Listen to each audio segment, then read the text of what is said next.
Welcome to घटना सूत्र। मैं हूँ दृष्टि जैन और आज अपन करेंगे 30 जुलाई 2025 के करंट अफेयर्स के इंपॉर्टेंट क्वेश्चन जो आज के न्यूज़पेपर से इंपॉर्टेंट है, prelims as well as mains के। तो प्रीलिम्स का सबसे पहला क्वेश्चन है स्पर्श। तो स्पर्श में हमको क्या देखना है? तो स्पर्श क्या चीज़ का इनिशिएटिव है? तो यहाँ पे देखो, स्पर्श का तो सबसे पहले यहाँ पे टॉप में फुल फॉर्म ही दिया हुआ है क्वेश्चन में। तो सिस्टम फॉर पेंशन एडमिनिस्ट्रेशन रक्षा, यहाँ पे लिखा हुआ है ना, सिस्टम फॉर पेंशन एडमिनिस्ट्रेशन रक्षा। तो ये किसका इनिशिएटिव है? तो ऑप्शंस दिए हुए हैं, ministry of law and justice, ministry of social justice and empowerment, ministry of Defence और मिनिस्ट्री ऑफ होम अफेयर्स। तो देखो, सबसे पहले पेंशन एक हिंट है, दूसरा रक्षा, तो रक्षा एक हिंट है, तो रक्षा से आप रिलेट कर सकते हो कि डिफेंस मिनिस्ट्री का है। ठीक है। तो Sparsh is a web based pension system by Ministry of Defence to streamline pension disbursal for armed forces and defence civilians. और ये एलिमिनेट करते हैं इंटरमीडियरीज को by directly crediting pensions covering initiation to grievance redressal. तो grievance redressal तक की चीज़ों को डायरेक्टली कवर करते हैं। फिर next is, where was the Indian Army's military drill exercise drone Prahar conducted. तो ड्रोन प्रहार कहाँ कंडक्ट हुआ था जो मिलिट्री ड्रिल है इंडियन आर्मी की? तो ऑप्शंस आर अरुणाचल प्रदेश, सिक्किम, आसाम और मेघालय। तो ड्रोन प्रहार कहाँ कंडक्ट हुआ था? अरुणाचल प्रदेश में। देखो, ये काफ़ी फैक्चुअल क्वेश्चन है, ये नहीं याद रहता है, तो आप लोग ऐसे नॉलेज के लिए इसको देख लो थोड़ा सा, इसमें और ज़्यादा डिटेल पढ़ने की ज़रूरत नहीं है। Next is, which country has launched its major naval exercise July storm in July 2025। तो किस कंट्री ने जुलाई स्टॉर्म एक्सरसाइज लॉन्च की है? तो the options are China, Russia, India, Israel. तो किसने लॉन्च की है? रशिया ने। रशिया ने स्टार्ट किया जुलाई स्टॉर्म और वो इन्वॉल्व करती है 150 वॉरशिप, 120 एयरक्राफ्ट और एक कोस्टल डिफेंस को स्ट्रॉन्ग करने के लिए पैसिफिक, आर्कटिक, बाल्टिक और कैस्पियन सी में। ठीक है। Next question is, which institution has launched Next question is, which institution has launched वीर परिवार सहायता योजना to strengthen legal aid for defense personnel and their families। तो देखो, यहाँ पे लिखा हुआ है वीर परिवार सहायता योजना। तो options are National Legal Services Authority, next is Central Arm Police Forces, next is Ministry of Defence और फोर्थ इज नीति आयोग। तो देखो, इसमें आपको डाउट किसमें हो सकता है? इसमें आप सोच सकते हो CAPF भी सोच सकते हो, मिनिस्ट्री ऑफ डिफेंस भी सोच सकते हो, बट आंसर देखोगे तो आंसर एकदम अलग है, मतलब ये थोड़ा यूनिक है, तो आपको याद रखना पड़ेगा नेशनल लीगल सर्विसेज अथॉरिटी। तो नेशनल लीगल सर्विसेज अथॉरिटी जो नालसा है, उसने लॉन्च किया है वीर परिवार सहायता योजना एक रीजनल कॉन्फ्रेंस में श्रीनगर में, जो लीगल एड देगा डिफेंस फैमिलीज को। ठीक है। और लीगल हेल्प नेटवर्क बनेगा जिला, राज्य, केंद्र, सैनिक बोर्ड्स पे। फिर next is, foot and mouth disease that has recently been seen in the news is caused by which agent. तो बेसिकली ये कैटल्स को बहुत ज़्यादा होता है। किसको? कैटल्स को। ये ध्यान रखना, कैटल्स को फुट एंड माउथ डिसीज। तो प्रोटोजोआ, बैक्टीरिया, फंगस और वायरस। तो इसका आंसर है वायरस। ये तो काफ़ी ज़्यादा प्रोमिनेंट है, बहुत ज़्यादा न्यूज़ में रहता है। तो फुट एंड माउथ डिसीज़ एक हाईली कंटेजियस वायरल डिसीज़ है, इफेक्ट करता है जो क्लोवन हूव्ड एनिमल्स को, जैसे कैटल को, डियर को, पिग्स को। और अभी ये न्यूज़ में क्या होता है, क्योंकि 16 डियर की डेथ हो गई है राजीव गांधी जूलॉजिकल पार्क पुणे में। ठीक है। तो आई होप ये प्रीलिम्स वाला पार्ट आप सभी को क्लियर है। अब आते हैं अपन मेंस के दो इंपॉर्टेंट क्वेश्चंस पे। तो first is, future battles will depend more on quick and smart decision making than just weapons. Explain how the Indian Army is changing to meet this new challenges. तो बोल रहे हैं कि जो फ्यूचर बैटल्स होंगे ना, वो इस पर डिपेंड करेंगे कि आप कितने जल्दी और कितने स्मार्ट डिसीजंस ले सकते हैं, रेदर देन सिर्फ वेपन्स। मतलब वेपन का इंपॉर्टेंट रोल तो रहेगा, लेकिन सिर्फ उसका नहीं रहेगा, उस पर भी डिपेंड करेगा कि आप कितने जल्दी और कितने स्मार्टली डिसीजन लेते हैं। तो इसको अपन को समझाना है इंडियन आर्मी के कंटेक्स्ट में। तो अपन स्टार्ट करते हैं कुछ करंट चीज़ों से। तो मॉडर्न वॉरफेयर जो है वो अंडर गोइंग अभी चल रहा है और ये प्रोफाउंड ट्रांसफॉर्मेशन है, shifting from traditional combat to technology driven, information centric और हाइब्रिड वॉरफेयर की तरफ। तो इसमें बताना है हमको कि कैसे फ्यूचर वॉरफेयर चेंज कैसे हो रहा है। तो फर्स्ट इज इंफॉर्मेशन वॉरफेयर और साइबर थ्रेट्स, मतलब बेसिकली नए नए थ्रेट्स आ रहे हैं, जैसे साइबर स्पेस में, सोशल मीडिया में, डिजिटल नेटवर्क्स में। फिर आर्टिफिशियल इंटेलिजेंस एंड ऑटोमेशन की बात की जाए तो AI बेस्ड डिसीजन सिस्टम्स है वो शॉर्टन कर दे रहे हैं। ऑब्जर्व, ओरिएंट, डिसाइड, एक्ट, ये बहुत इंपॉर्टेंट है, इसको प्लीज़ मत भूलना। इसमें क्या है, जैसे आप कोई भी चीज़ ऑब्जर्व करते हो, फिर ओरिएंटेशन देखते हो, फिर डिसीजन लेते हो, फिर एक्ट करते हो। तो ये वाली चीज़ ना AI के कारण काफ़ी ज़्यादा शॉर्ट लूप हो गई है। फिर अनमैन्ड और रिमोट सिस्टम्स आ गए, जैसे ड्रोन्स आ गए हैं, UAVs आ गए हैं, रोबोटिक्स आ गए हैं, प्रिसिशन गाइडेड म्यूनेशंस आ गए, तो उसके कारण और ज़्यादा स्पीड फास्ट हो गई है। फिर मल्टी डोमेन ऑपरेशंस, पहले ऐसा होता था जनरली लैंड तक ही सीमित थे, अब land, air, water, space, cyber, तो अलग अलग डोमेन्स हो गए वॉरफेयर के, तो सब में आपको नेसेसरी एक्शन लेना पड़ता है। अब इंडियन आर्मी क्या क्या स्टेप्स ले रही है अडेप्टेशन के लिए?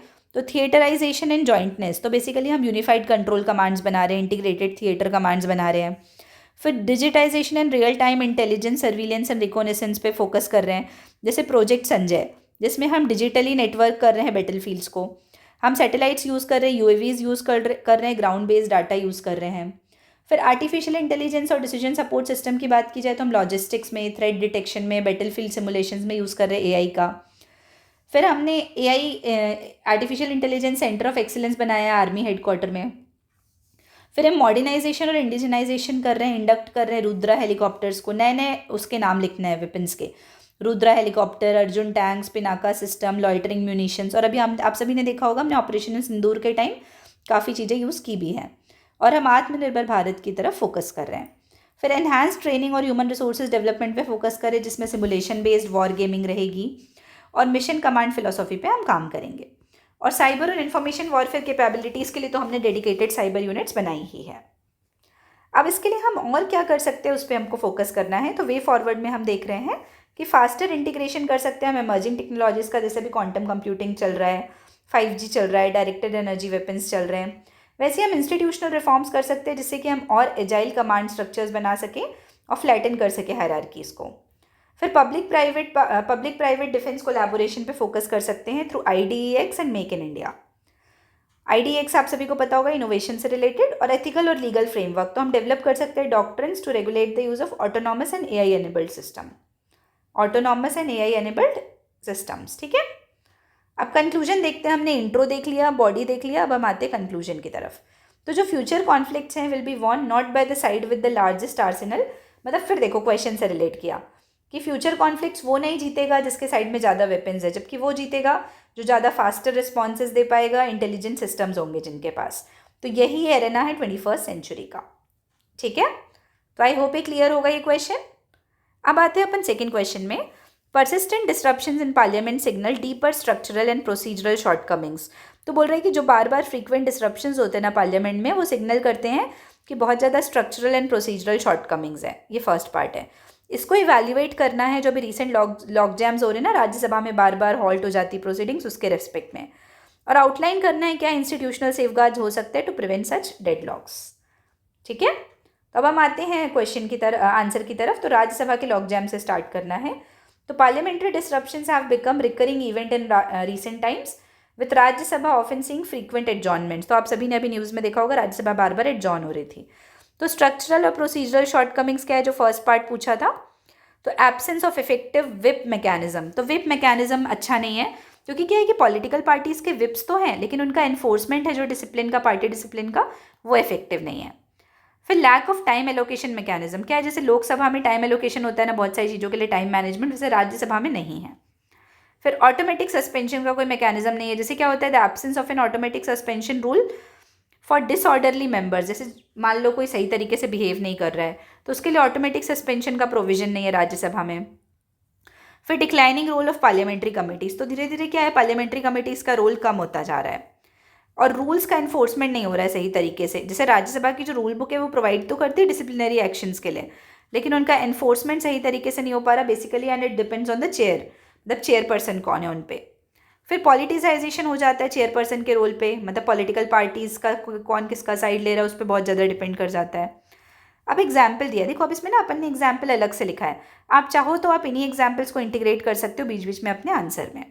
तो 2023 का जो मानसून सेशन है उसने विटनेस किया complete wash out due to opposition demands over Manipur issue. उस टाइम मणिपुर इशू चल रहा था, तो उस टाइम बहुत ज़्यादा डिमांड, मतलब बहुत ज़्यादा नाटक हुआ राज्यसभा में, और फिर मानसून सेशन के टाइम बहुत इशू हुआ। फिर 2024 में क्या हुआ, अग्निवीर स्कीम के कारण दिक्कत हुई, इलेक्टोरल बॉन्ड्स के कारण और क्रिमिनल जस्टिस रिफॉर्म्स के कारण। अब जो सेकेंड पार्ट था कि इंस्टीट्यूशनल सेफगार्ड्स हम क्या ले सकते हैं डेडलॉक्स को प्रिवेंट करने के लिए, तो रूल 255 और 256 जो है राज्यसभा का, जो प्रोवाइड करता है chair to name, warn and suspend members, तो इसको आप यूज़ कर सकते हैं चेयरपर्सन जो भी हैं।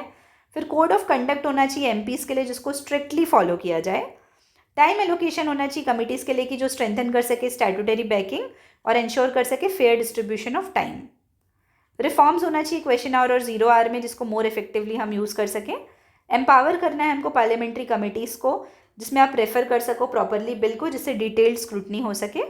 और चेयरपर्सन का न्यूट्रल रोल होना चाहिए, पार्टीशनशिप नहीं होना चाहिए, तो इसलिए उनको नॉन पार्टीशन कंडक्ट करना है।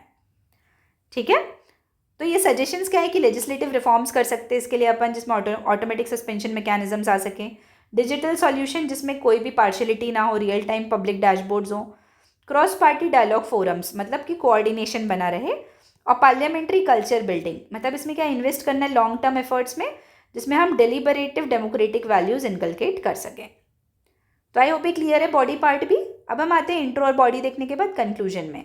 तो हम क्वेश्चन से और पॉजिटिव नोट पे रिलेट करेंगे। तो इफेक्टिवनेस है जो पार्लियामेंट की, स्पेशली राज्यसभा की जो कि हाउस ऑफ एल्डर्स है, वो डिपेंड करती है कि राज्यसभा कितने अच्छे से डिलिबरेट कर पाती है, डिबेट कर पाती है और डिसाइड कर पाती है। 3D पे डिलिबरेट, डिसाइड एंड डिबेट। ठीक है, तो इसलिए जो स्ट्रक्चरल और इंस्टीट्यूशनल रिफॉर्म्स हैं वो बहुत ज़्यादा इंपॉर्टेंट हो जाते हैं, जिन चीज़ों पे हमको ध्यान देना चाहिए। तो आई होप ये क्लियर है। अब अपन कल मिलेंगे 31 जुलाई 2025 के करंट अफेयर्स को लेके मॉर्निंग में। तब तक के लिए आप सभी को बहुत बहुत धन्यवाद and all the very best. Thank you.